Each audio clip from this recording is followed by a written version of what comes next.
이스라엘이 우리나라처럼 남북이 갈라지거든요. 솔로몬 아들 르호보암 시대 BC 930년.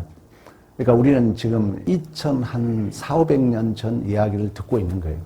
근데 이 이야기가 오늘날 우리들에게 동일하게 들리고 있다는 것입니다. 북쪽은 시리아, 아시리아, 아수르 이래 얘기합니다. 720년에 멸망하고 이제 남유다는 바벨론에 의해서 586년에 멸망해요. 지금 이라크 있잖아요. 이라크, 페르시아. 페르시아의 대왕 알렉산더 기억하고 있잖아요. 이 페르시아 제국이 메대하고 연합을 해가지고 바벨론을 물리치고 포로된 지 70년 만에 이제 다시금 이제 고레스 청령에 의해서 성령이 감동을 줘가지고 해방시켰다 그래요. 열왕기 상하는 언제 기록했느냐? 포로로 잡혀가 있을 때. 그러니까 그들이 바벨론 포로에 있을 때. 낙심하고 절망하고 있을 때 포로가 된 것은 하나님의 말씀에 불순종했기 때문에. 우리가 죄의 종이 되는 것은, 죄의 노예가 되는 것은 하나님의 말씀에 불순종했기 때문에. 이걸 소위 신명기 사관이라고 그래요. 또는 1차원적 세계관 질서라고 그럽니다. 순종하면 복, 불순종하면 벌. 그러니까 어떤 사람은 신앙생활 하면서도 이러한 1차원적 세계관 질서에 갇혀있는 사람도 있어요. 아셔야 돼요.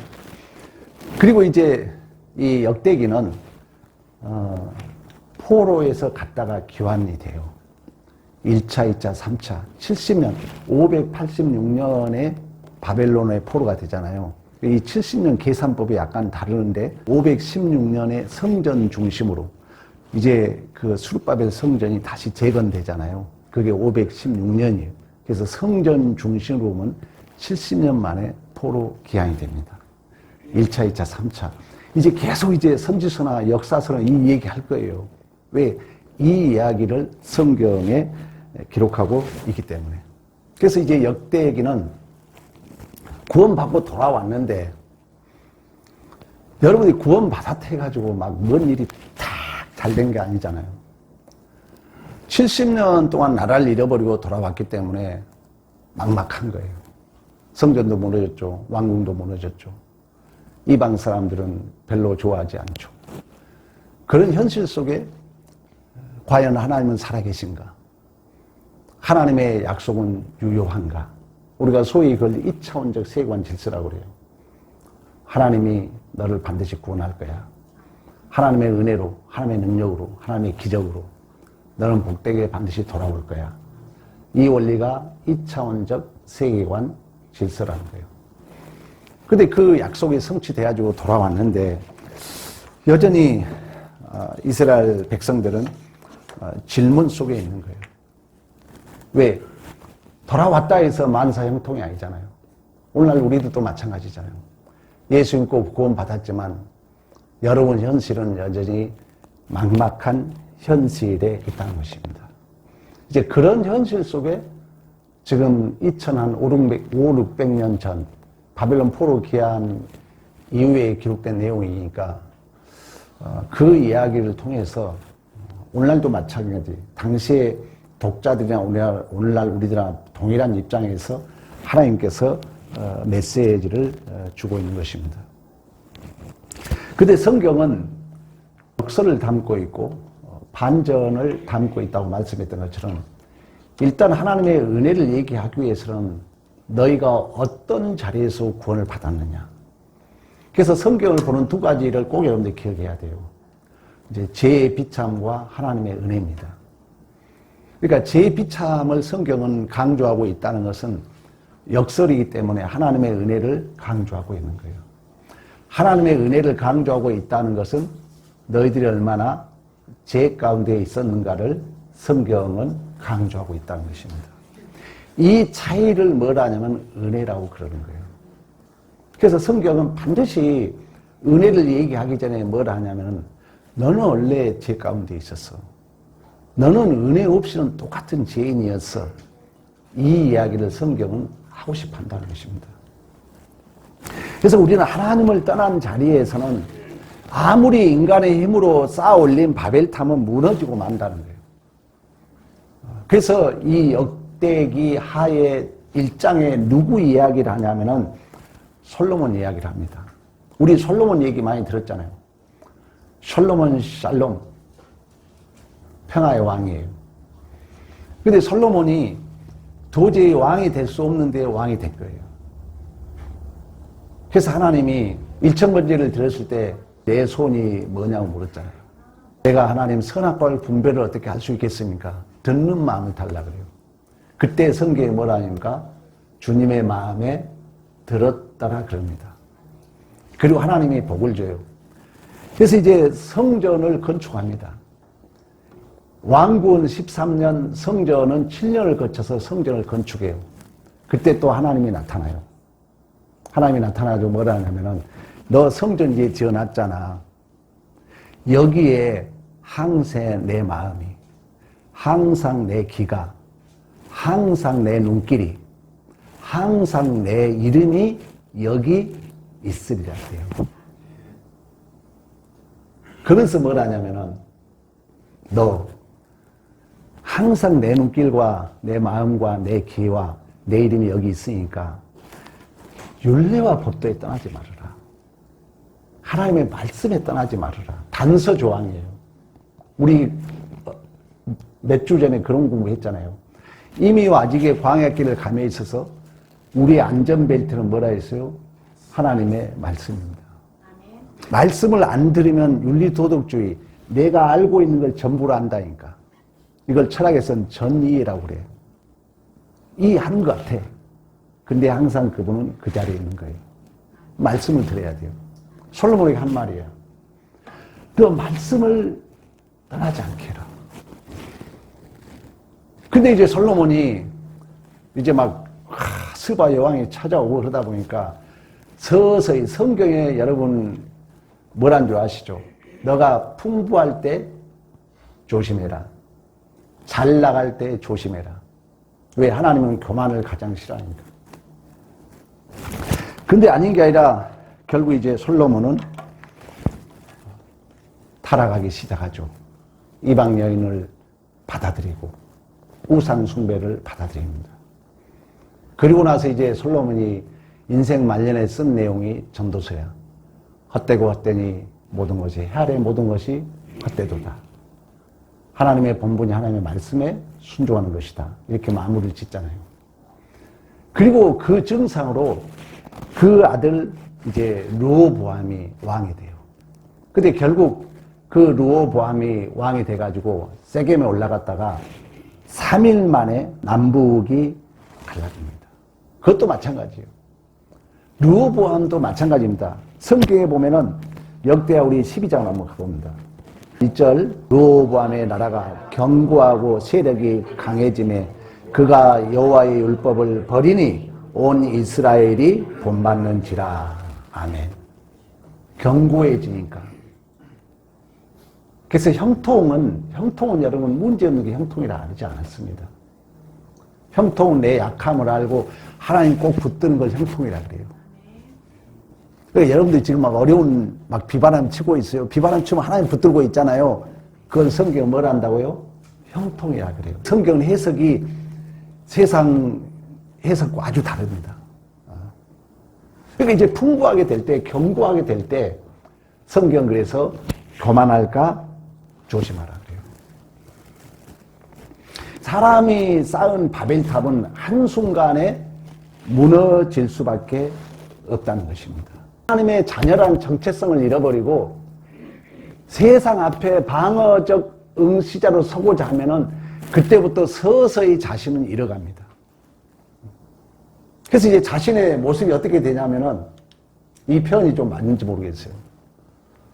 여러분들이 세상을 이렇게 상대하고 내가 하나님의 자녀란 정체성을 잃어버리고 세상에 비추는 거울 앞에 세상이 자꾸 응시하잖아요. 돈, 명예, 권세. 거기 나도 뽐내고 싶잖아요. 방어적으로. 그 순간 여러분 안에 쌓인 것 뭐야? 상처뿐이에요. 그래서 이 벽이라는 성극이 있어요. 전도서 때 우리 청소년들하고 했던 내용인데 여러분 존재 혹시 이러고 있지 않습니까? 근데 이 벽을 누가 쌓은 거예요? 내가 쌓은 거예요. 서운하다고, 기분 나쁘다고, 마음에 안 든다고. 다 서운함으로 쌓아올린 마음의 벽. 이걸 심리학에서 뭐라 하냐? 억압, 무의식이라 그래요. 심리학에서 이걸 뭐라 하냐? 그의 존재라고 그래요. 그러니까 그 존재 속에 이 억압과 무의식이 이렇게 누르고 있어, 스푼 것처럼. 그게 나를 이끌어가요. 그래서 내가 쌓은, 여기 다 나와 있어요. 여러분, 제가 안 보일지 몰라요. 서운한 기분 나쁘면 오해, 서운한 기분 나쁘면, 뭐 이런 자존심, 이런 것들이 결국 나를 차단합니다. 그래서 우리가 세상의 탐욕에 내가 방어를 하고자 하면 할수록 나는 거기에 노예가 되는 거예요. 거기에 끌려다녀. 자존심, 이기심, 탐욕에. 근데 그게 좋냐? 왕들이 전쟁을 치르다 보니까 내 마음에 남는 것은 서운함, 상처. 그러니까 이런 것들이 이제 서서히 나를 가두는 벽이 된다는 것입니다. 어느 순간에 이제 벽이 높아가지고 넘어가고 싶어도 못 넘어가요. 하나님을 없는 자들의 모습입니다. 그러나 이럴 때 우리의 복은 뭐냐면은, 우리 기독교인들의 복은 뭐냐면은, 소크라테스 얘기를 자주 인용하고 있는 것처럼 너 자신을 알라는 것은 최고의 질문이었어요. 여러분 자신 누굽니까? 최고의 질문. 그래서 철학은 그 질문을 못 찾은 거예요. 그래서 여전히 철학은 그 질문 앞에 내가 왕이야. 그래서 그 왕이 되면 될수록 내 안에 남는 건 뭐예요? 상처야. 왜? 다 왕들의 전쟁이니까. 근데 진짜 왕은 백성과 경쟁합니까? 안 합니까? 안 하는 거예요. 여러분이 정말 하나님의 자녀가 되면은 세상과 경쟁하지 않는다는 거예요. 왜? 내가 하나님의 자녀인데. 내가 진짜 왕인데. 백성들하고 시기예요? 질투예요? 그 왕이 아니지. 내가 하나님을 정말 알고 나면은 정말 천하의 창조주 하나님을 아버지라고 부르는 우리는 자녀, 그의 신부인 줄로 믿습니다. 뭐가 부럽냐고요? 상처가 될 것이 없어. 그래서 여러분들이 하나님을 아는 게 복이라는 거예요. 하나님을 모르면 영원히 나를 몰라요. 영원히 나를 모르면은 세상과 또 우리는 노예 종으로 거기에 방어하고 그 가짜 거울에 비춘 나를 보고 자꾸 이래서 상처 저래서 상처. 그래서 여러분 결국 뭡니까? 안 만나잖아요. 여러분 자녀들은 더 큰 문제야. 이제 자녀들은 더 그런 세계에 빠져버리니까 아예 방에도 안 나와버리고 밖에도 안 나와버리잖아요. 완전 관계가 단절되는 거예요. 그걸 성경은 뭐라 하는 줄 아세요? 지옥이라 그러는 거예요. 하나님을 모르게 되면 그렇다는 거예요. 근데 우리는 하나님을 우리는 아는 자들인 줄로 믿습니다. 하나님을 아는 자들은 우리가 신앙생활에 있어서 전리품을 두 가지가 있어요. 하나님을 아는 자들은 우리 수요, 금요, 설교 때 그게 다 나옵니다. 여러분이 하나님의 자녀. 이제 율법으로부터 우리는 죽은 자이고 하나님의 자녀로 태어났기 때문에 모든 삶이 하나님의 자녀다운 자로 살아가야 할 명예롭고 복 있는 교회인 줄로 믿습니다. 이제 우리의 삶의 근거와 기준은 하나님이 되는 거예요. 예수가 되는 거예요. 그래서 여러분들이 일주일 살아가면서 이 주일날 올 때 두 가지 전리품을 가져오라 했잖아요. 하나 전리품은 뭐냐? 예수 닮은 자로 승리했냐는 얘기예요. 내가 참아줬냐는 얘기예요. 내가 용서했냐는 얘기예요. 내가 남의 허물을 덮어줬냐는 얘기예요. 이 승리의 전리품을 가지고 교회에 와야 돼요. 또 하나는 뭐냐? 하나님이 나의 기준이니까 남하고 경쟁해서 상처가 아니야. 내가 하나님 기준으로 살았어야 되는데, 내가 그때 좀 더 부드럽게 얘기했어야 되는데, 그때 내가 밥값 냈어야 되는데, 이런 실패의 전리품. 이 두 가지를 가지고 여러분들이 교회에 오는 거예요. 하나님이 기준인 사람. 그럼 하나님이 기준이 아닌 사람은 뭐냐? 이 상처 속에 담을 쌓든지 아니면은 자기가 기준이니까 할 수 있는 일이 뭔지 아세요? 비교, 원망, 불평, 핑계뿐이에요. 여러분들에게 분명히 묻고 싶어요. 교회 생활 지금 저는 60년 했어요. 우리 권사님 계시지만 이제 학창 시절에 우리 권사님한테 성경을 배웠고, 그 전에 초등학교 때 그 음악 선생님이 그 여름 성경학교를 교시했던 기억이 나요. 어쨌든 지금의 저도 이제 나이가 먹어가면서 제가 깨달은 게 있어요. 신앙의 목적은 예수 닮은 자로 깊어가느냐. 전부야 이게. 여러분 자신에게 한번 물어봐요. 여러분 자신에게 정말 한번 물어보라고요. 어쩌면 어떤 사건이 이 사람들처럼 어떤 사건이 나의 무식에 딱 그게 울타리가 돼가지고 한 발짝도 못 가고 있지는 않는지 꼭 여러분 물어보세요. 나는 점쟁이보다 더 높다 그랬잖아요. 여러분 마음을 뚫고 있거든요. 여러분 잘 판단해 봐야 돼요. 그러나 예수가 기준이 되면은 바뀝니다. 예수가 근거가 되면 내가 예수 닮은 자로서의 승리의 전리품, 그리고 예수 닮은 자로서 실패의 전리품, 절대 이것은 상처가 되지 않을 줄로 믿습니다. 오늘 본문의 그 모델로 오늘 우리가 읽었던 내용이 유다의 4대 왕 여호사밧 얘기를 하는 거예요. 여호사밧은 왕이 돼가지고 엄청난 종교 개혁을 합니다. 우상을 타파하고 사법제도를 개선하고 말씀을 가르치고. 그러나 그도 실수를 해요. 어떤 실수를 하느냐? 자기 아들 요람을, 여러분 알잖아. 북이스라엘의 제일 악한 왕이 누구죠? 그렇지, 아합 왕이지. 아합 왕하고 이세벨에서 난 딸 아달랴하고 결혼해요. 왜? 그것도 잘 나갈 때. 잘 나갈 때 여러분 조심해야 돼요. 잘 나가면 더 잘 나가고 싶거든. 그래서 이제 뽐내다 보면은 선을 넘게 돼요. 성경에 전부 실패자의 모습이야.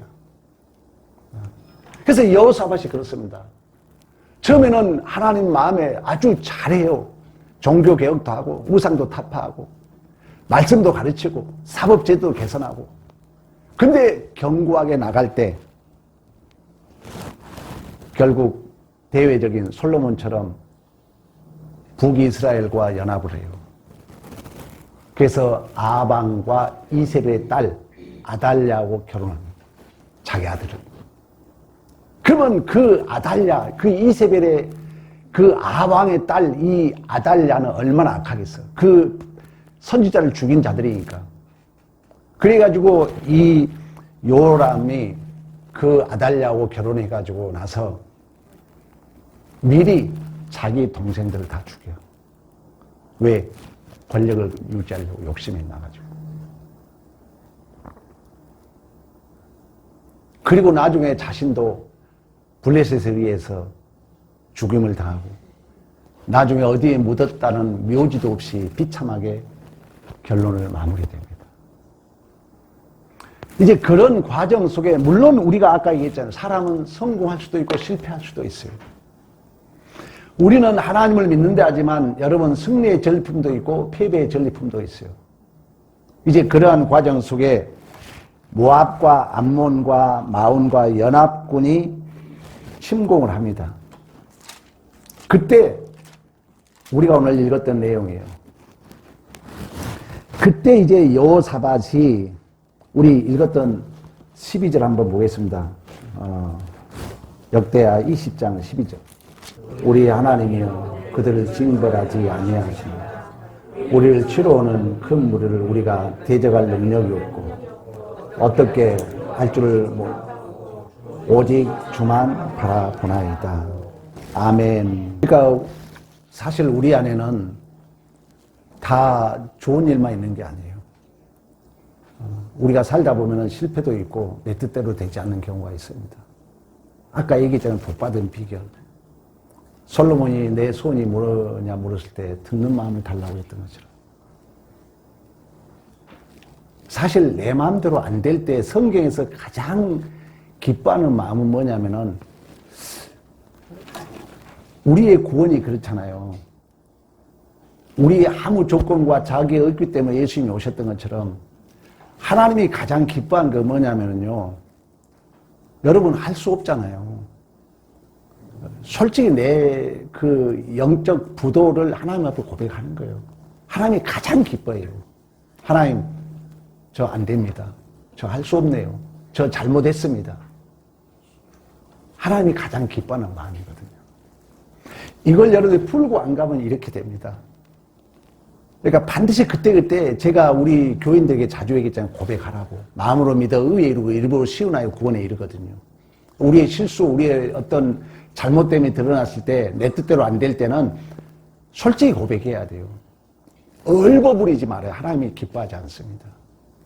입술로 한번 고백하는 것과 얼버무리고 가지고 있는 것과 여러분 차원이 다릅니다. 입으로 고백하게 되면은 일단 내 마음에 가벼움을 느껴요. 니체는 그런 얘기 했어요. 내 인생을 가볍게 해라. 심지어는 바람에 나는 춤추는 차처럼 내 운명을 가볍게 하라고. 그런 것처럼 오늘 이 여호사밧도 엄청난 실수도 하고 또 잘한 점도 있어요. 그러나 자기 뜻대로 안 될 때 오늘 본문에 그 얘기합니다. 주여 하나님이여 나는 대적할 능력이 없습니다. 오직 주님만 바라보나이다. 이 주님만 바라본다는 것은 내 눈이 오직 주님만 바라본다는 거예요. 주님만 안에 집중된다는 거예요. 세상 바라보지 않고. 이걸 성경은 형통이라 그래요. 어려움이 있으면 우리는 그렇잖아요. 하나님만 바라보게 되죠. 그때 성령이 레위 사람 아셀을 통해서 주신 말씀이 오늘 우리가 읽었던 15절이에요. 아셀이 이르되 온 유다와 예루살렘 주민과 여호사밧 왕은 들을지어다. 여호와께서 이같이 너에게 말씀하시기 너희는 이 큰 무리를 말미암아 두려워하거나 놀라지 말라. 이 전쟁은 너에게 속한 것이 아니오 하나님께 속한 것이니. 그 말을 듣고 이제 여호사밧이 힘을 얻어요. 힘을 얻고 한 말이 20절이에요. 20절 우리 이에 백성들이 아침에 일찍 일어나 두구아들로 나아가니라. 나갈 때 여호사밧이 서서 이르되 유다와 예루살렘 주민들아 내 말을 들을지어다. 너희는 너희 하나님 여호와를 신뢰하라. 그리하면 견고히 서리라. 그의 선지자들을 신뢰하라. 그리하면 형통하리라. 아멘. 하나님이 개입은 내 바닥을 드러낼 때예요. 절대 여러분의 절망 앞에 불가능 앞에 내가 해보겠다 하면 하나님은 내버려 둡니다. 안 될 때는 여러분 바로 무릎 꿇어야 돼요. 주님, 저는 능력 없습니다. 꼭 저는 여러분들에게 요구하는 게 입으로 고백해라. 속으로 얼버무리지 말아라. 하나님 앞에 나와서 하나님, 이런 부분이 있습니다. 하나님 도와주셔야 됩니다. 하나님의 오직 주만 바라보게 되면은 파라클레토스, 우리 곁에 도와준 자가 있어요. 상담자, 위로자가 두려워 말라, 담대하라. 이 전쟁은 너의 손에 있는 것이 아니라 여호와 손에 있다. 그렇다면 너는 선지자를 신뢰해라. 너희 하나님을 신뢰해라. 형통케 되리라. 우리에게 주신 말씀이에요. 그러면서 이제 이 역대하가 어떻게 끝이 나냐면은 우리 36장으로 가봅니다. 21절부터 21절만 봅니다. 이에 토지가 황폐하여 땅의 안식년을 누린 같이 안식하여 70년 지냈으니 여호와께서 에레미야 입으로 하신 말씀이 이루어졌더라. 아멘. 지금 이 독자들은 바벨론 포로에서 귀환했습니다. 그러면 이 70년이라는 이 포로가 어떤 의미냐는 얘기예요. 이 본문을 가지고 저도 참 고민을 많이 했습니다. 이스라엘은 그 안식년이 있어요. 우리 성도들에게도 금요 기도회, 수요 기도회 그런 얘기를 많이 했던 것처럼 안식 샤바트라는 것은 하나님이 생사의 주권자라는 믿음이 있냐는 얘기예요. 여러분들이 하나님이 복의 근원이라는 믿음이 있으면은 내가 시간을 관리할 수 있습니다. 근데 하나님이 복의 근원이라는 건 믿음이 없으면 여러분 시간의 종이 됩니다. 시간의 노예가 돼요. 끌려다녀요, 시간에. 항상 바빠, 그러니까. 왜? 시간의 종이니까. 물질도 마찬가지입니다. 하나님이 모든 복의 근원이고 하나님이 내 아버지라는 믿음이 있으면 물질의 종이 안 돼요. 용기가 없어. 그러니까 계속 물질이 항상 부족하게 느껴지고 종으로 끌려다녀요. 근데 하나님이 복의 근원이고 하나님이 우리 아버지라면 있든 없든 우리의 거기에 종이 안 됩니다. 여유 있는 삶을 삽니다. 그러면 이 바벨론 포로 70년이 땅의 안식처럼 안식했단 말은 뭐냐면은 이스라엘 백성이 그렇게 살았다는 거예요. 안식을 못 누리고 6년 농사짓고 7년을 쉬어야 되는데 쉬었다 못 쉬었다? 못 쉬었다는 거예요. 안 쉬고 일을 하더라는 거예요. 그래서 사람이 포로 끌어간 거예요. 그가 포로 기간이었지만 그 기간이 땅이 쉬는 것처럼 안식했다 그러는 거죠. 참 어려운 내용이 이 본문이. 그러나 여러분 이 본문을 이해하면은 크나큰 은혜가 있을 줄로 믿습니다. 그러니까 우리가 누리고 쉬어야 되는데 여러분들이 시간과 물질에 마찬가지입니다. 왜 바쁘죠? 믿음이 없으니까. 하나님이 내 존재를 붙들고 있고 하나님이 우리 아버지고 하나님이 에의의 아세르 에의의 나는 스스로 계신 하나님. 너가 언제든 필요할 때 줄 수 있는 하나님. 이스라엘, 나는 너에게 져줄 수 있는 아버지. 이 믿음인데 여러분 왜 조급해하세요? 왜 여러분 바쁜 척 하세요? 왜 돈 없다는 얘기 정말 하지 마요. 없으면 정말 없습니다. 말은 씨야. 말은 씨. 그러니까 없어도 있는 척 해야 돼 우리는. 있다 해야 돼 고백을. 왜? 말은 씨니까. 그래서 사람이 포로로 끌려가는 거예요. 어떻게 보면 요셉이 그랬던 것처럼 우리의 입원실과 같은 거예요. 내버려두고 계속 탐욕과 욕심의 종이 될 것 같으니까 쉬지 못할 것 같으니까 하나님이 너 수독. 그게 포로 70년이에요. 여러분 인생도 마찬가지입니다. 여러분 인생에 뭔가 안 되는 것 같죠. 너 탐욕 그만 부려. 너 욕심 그만 부려. 복의 근원 누구야? 하나님이야. 너가 주인 되지 마라. 그 메시지가 여러분을 지금 수독시키고 있는 거예요. 바벨론 포로 70년의 의미가 거기에 있다는 거예요. 그리고 여전히 하나님이 생사의 주권자이기 때문에 21절 우리 22절 하반절이죠. 여호와께서 에레미야의 입으로 하신 말씀이 이루어졌더라. 주어가 누구예요? 하나님이에요. 하나님이 모든 시간의 프로그램을 붙들고 계신 줄로 믿습니다. 때가 차니까 하나님이 역사한 거예요. 이방 나라 고레스 마음으로 움직이는 거예요. 그래서 22절도 그 얘기합니다. 아사 고레스 원년에 여호와께서 에레미야 입으로 하신 말씀을 이루시려고 여호와께서 바사 고레스 마음을 감동시켰다. 그러면서 뭐라 합니까? 바사 고레스가 이같이 말하니 하늘의 신 여호와께서 세상 만국을 내게 주셨고 나에게 명령하여 유다 예루살렘 성전을 건축하라. 너희 중에 그의 백성된 자는 다 올라갈지어다. 너희 하나님 여호와께서 함께 하시기를 원하노라. 여기서 올라가란 얘기는 쉽게 말하면 어디 올라가라 하겠어요? 성전 올라가라는 거예요. 내가 아까 강고 시간에 했던 것처럼 이 말은 뭐냐면 예배 회복하라는 거예요. 마지막 결론입니다. 여러분 정말 이 팬데믹을 거치면서 지금 예배가 무너지고 있잖아요. 모든 역사의 주는 하나님이십니다. 예배를 통해서 하나님을 알게 되고 예배를 통해서 우리는 복을 받습니다. 그래서 이제 이스라엘 백성들이 바빌론 포로의 기환에서 그 황무한 환경 속에 하나님이 주신 말씀이에요. 너희들을 포로로 끌고 갔던 것은 너희들을 진실로 탐욕의 선을 끊기 위하여. 너 그 쉬지 않고 일했잖아. 땅에 심같이 안식한 곳이 바로 바벨론 포로였다는 거예요. 그러면서 뭐랍니까? 야, 때가 되니까, 야, 하나님이 주권자야. 걱정하지 마. 너 지금 보기에는 황무해 보이고, 보기에는 다 무너진 것 같지만, 역사의 주는 누구라고요? 하나님이라고요.